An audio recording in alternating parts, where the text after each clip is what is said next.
วัสดีค่ะชื่อสัตวแพทย์หญิงแพรพัตตาทัศนาเทพประเสริฐนะคะชื่อเล่นชื่อหมอแพรค่ะเป็นสัตวแพทย์ประจำโรงพยาบาลสัตว์ปากเกร็ดค่ะ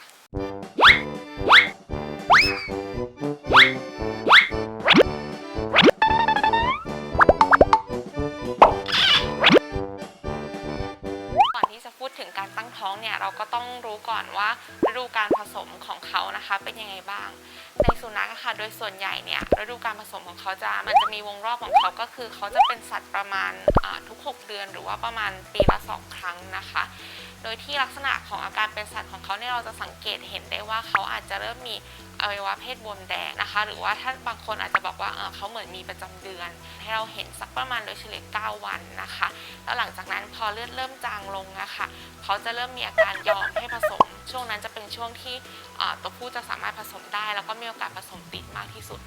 นะคะแต่ถ้าเกิดในส่วนของแมวเนี่ยแมวเขาจะเป็นลักษณะของการที่ติดสัตว์ตามฤดูกาลนะคะเขาจะติดสัตว์ในช่วงที่มีแสงยาวมากที่สุดนะคะแล้วก็มักจะเป็นในฤดูร้อนซึ่งถ้าพูดถึงอากาศของประเทศไทยเราเนี่ยมันก็เป็นฤดูร้อนตลอดเนาะแล้วก็มีช่วงแสงที่ยาวนานตลอดทั้งปีเลยดังนั้นจะเห็นว่าแมวค่ะเขาจะติดสัตว์บ่อยมากนะคะก็สามารถติดสัตว์ได้ตลอดทั้งช่วงปีเลยแต่ลักษณะของแมวจะไม่ได้มีอวัยวะเพศที่บวมแดงหรือว่า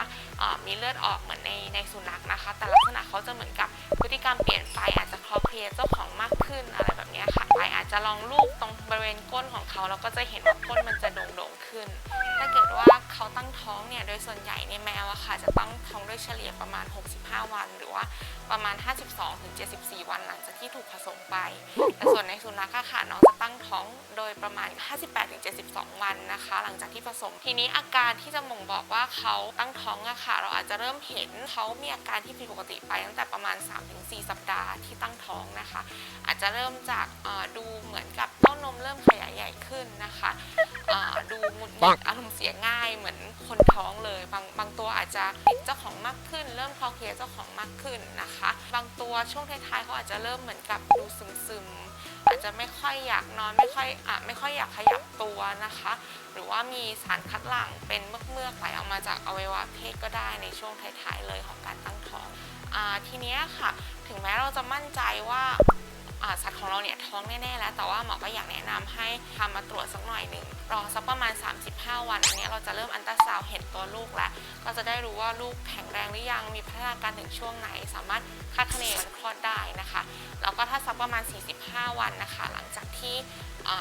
ท้องไปเนี่ยก็เราจะเริ่มเอ็กซเรย์ได้แหละเอ็กซเรย์เนี่ยจะทำให้เราสามารถเห็นจำนวนได้ว่ามีลูกทั้งหมดกี่ตัวเวลาที่เราให้เขาคลอดเนี่ยเราจะได้รู้ว่าลูกออกมาครบหรือยัง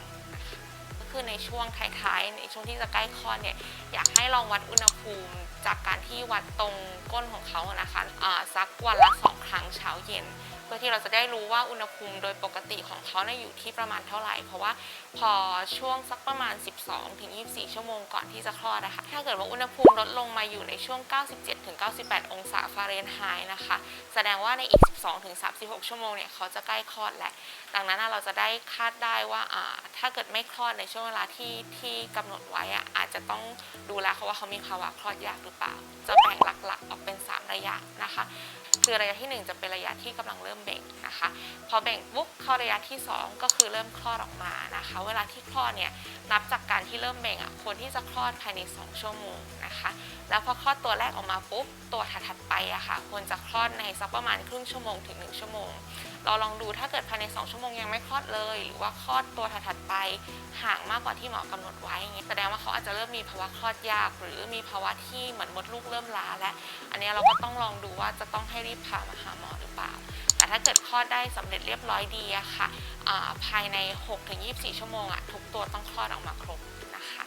ทีนี้ระยะที่3ก็คือระยะที่จะมีการขับรกออกมานะคะระยะที่3เนี่ยอาจจะเกิดขึ้นมาพร้อมกับระยะที่2ก็ได้ก็คือลูกตัวแรกคลอดออกมามีรกออกมาตัวถัดไปคลอดออกมาตามนะคะโดยรวมแล้วทั้งหมดจะเสร็จสิ้นอย่างที่บอกเนาะภายใน24 ชั่วโมงส่วนเรื่องรกถ้าเกิดเป็นไปได้พยายามปล่อยให้แม่เขาจัดการของเขาเองนะคะถ้าแม่เขาเลี้ยงลูกเป็นเขาจะเลียเองทำความสะอาดกินรกอะไรเองเรียบร้อยไม่ต้องไปยุ่งกับเขาเนาะทีนี้ถ้าเกิดว่าในกรณีที่เจ้าของไม่เคยพาน้องมาให้หมอตรวจเลยไม่เคยเอ็กซเรย์อัลตราซาวด์เลยเราไม่ชัวร์เนาะว่าเขามีจำนวนลูกทั้งหมดกี่ตัวนะคะหมอแนะนำว่าถ้าเกิดว่าคลอด จนคิดว่าครบหมดแล้วลองพามาเอ็กซเรย์สัก1 ครั้งดูก็ได้ค่ะจะได้รู้ว่ามันไม่มีเหลืออยู่ในท้องแล้วจริงๆไม่อย่างนั้นเดี๋ยวบางตัวค่ะกลายเป็นมีลูกค้างอยู่ต่อมากลายเป็นมดลูกเน่าได้นะคะหรือถ้าเกิดว่าอย่างที่บอกค่ะผ่านไป2 ชั่วโมงแล้วเขาไม่คลอดเลยสักทีแต่รู้แน่ๆแหละว่าเขาพยายามเบ่งนะคะแต่ไม่มีออกมาเนี่ยเราอาจจะพามาลองอัลตราซาวด์ดูสัก1 ครั้งลองดูว่าหัวใจลูกยังเต้นดีอยู่ไหม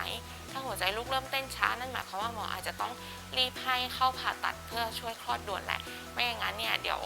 ลูกอาจจะมีโอกาสที่จะเสียชีวิตสูงแล้วก็ตัวแม่เขาก็จะอันตรายด้วยสุดท้ายนี้ถ้าเกิดว่าคิดว่าคลิปนี้มีประโยชน์นะคะก็ฝากกดไลค์กดแชร์กดไลค์เพจโรงพยาบาลสัตว์ปักกิ่งแล้วก็เจอกันใหม่ในคลิปหน้านะคะขอบคุณค่ะ